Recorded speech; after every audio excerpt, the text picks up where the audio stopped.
Despite 17 points and a franchise record 13 assists for Indiana Fever's Caitlin Clark, the Fever fell to the Chicago Sky 88-87 yesterday. Angel Reese had a career-high 25 points, 16 boards, making her the first rookie since A'ja Wilson with 25-plus points, 15-plus rebounds in a single game. It's been quite the start to their W careers. Reese is averaging a double-double. It is second in the W in rebounding behind A'ja Wilson, while Clark is averaging 16 points, 5 rebounds, 6 assists per game. All right, LaChina, you're up first. Tell me, who's had the more impressive start to their W career? Is it Clark or Reese? Well, first and foremost, both of these players are having a fantastic rookie season. So this is really like splitting hairs. Caitlin Clark's been doing her thing, career high in assists. Angel Reese was fantastic yesterday.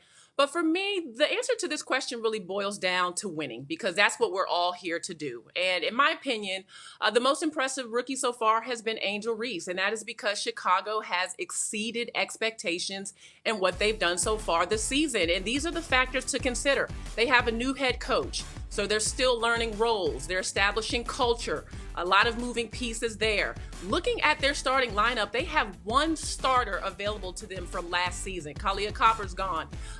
Courtney Williams gone. Alana Smith gone. So there's not a lot of familiarity on this roster versus the Indiana Fever that have 3 starters from last season. Also, just look at the depth in terms of accomplishments. The Indiana Fever have 2 All-Stars in their starting lineup. They also have the reigning Rookie of the Year. Chicago has none of that. So the lift for Angel Reese has been much greater. And as of today, Chicago is the team that is in the playoffs and Indiana is not.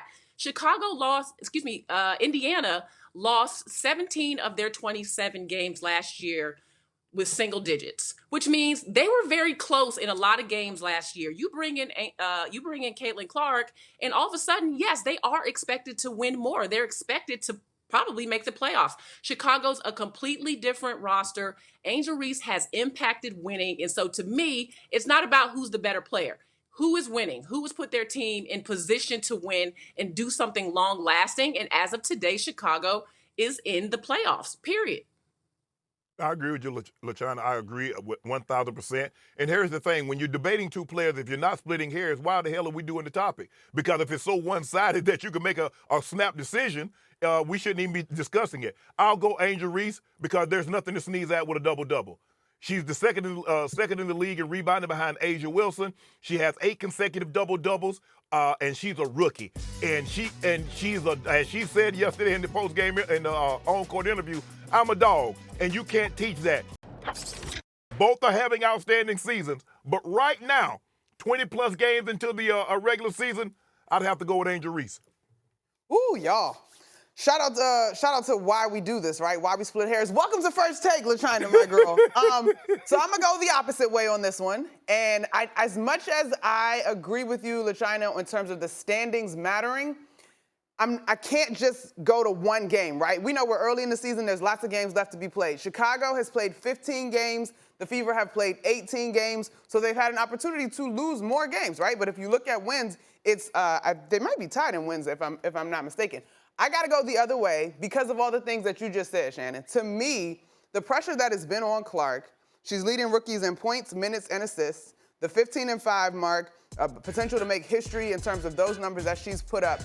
I think prior to yesterday, they were on a 4-game win streak. And every great athlete, for the most part, will tell you, well, maybe not great athlete. Most great athletes will say, if they lose a game, I'm not really interested in my individual stats. What's my team doing? I'm trying to win a championship, right? And so while that 4-game win streak might be fleeting because, goodness gracious, their schedule gets hard moving forward until the All-Star break, I do think the opportunity to see it come together and put together a streak and finding a better rhythm to meet those expectations in terms of the tandem of playing alongside Boston, I think that her start has been more impressive than Angel. But again, this thing is very, very close. It is very, very close, and we are splitting hairs to some degree because of what all of y'all have articulated. I love the point that LaChina made, though, whereas you look at Indiana last year, and they were knocking on the door because so many games were so close that they had ultimately lost. You get Caitlin Clark there, you're expecting to be better than what we've seen Indiana be, at least at the start of the season. Yeah, they're coming on strong now. They've won 6 over their last 10, 6-4 record over their last 10 games, if I remember correctly. But ultimately, you're able to point to that, whereas you're Angel Reese in the Chicago Sky, you're playing with an entirely new roster and what have you, and because of that, expectations were considerably low, and now they're knocking on the door. I'm also going to go in favor of Angel Reese when I look at some of these stats right here. Caitlin Clark, 5-2 record over the last 7 games. After starting out the season 2-9, 15 points, 36% shooting, 30% from three-point range. It's now elevated to 17 points on 48% shooting, 44% from three-point range. That's the Caitlin Clark I expected. I told you she'll pull up from the logo. This is the female Steph Curry. So there's certainly more sizzle to her game. But you're talking about Angel Reese with 8 consecutive double-doubles, the second leading rebounder in the league as a rookie behind A'ja Wilson. A'ja Wilson at 11.6. She's at 11.1.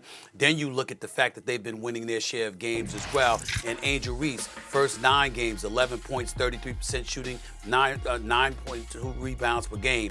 That's now elevated to 15.8 points, 51% shooting, 14 rebounds a game. Over the last 6 games, Angel Reese is averaging nearly 16 points and 14 rebounds a game. And Chicago is winning because of it. When you take into account the fact that you got that whole roster, again, it's nip and tuck. It can go either way. It's far from a foregone conclusion as to who's going to get it. But if you pressed me up against the wall and said, you got to pick the Rookie of the Year now, I would pick Angel Reese for basketball reasons. I would lean towards Caitlin Clark for all the noise that was coming from the outside, what she had to deal with, how she had to overcome it. And that ain't the reason you're going to pick the MVP. So I'm going to go with Angel Reese right now. I'm talking about Rookie of the Year, I apologize. I'm going to go with Angel Reese right now if I had to pick today. But it could change. We'll see. Okay. LaChina, I'm going to give you the final word here. I'm told you got a heart out, so you got to roll in like a minute. Yeah, no, I think all of what everyone has said makes perfect sense. You know, at the end of the day, both of these young women have had to deal with a lot of noise. They have had to deal with the expectations, and they have met the moment in every sense of the word.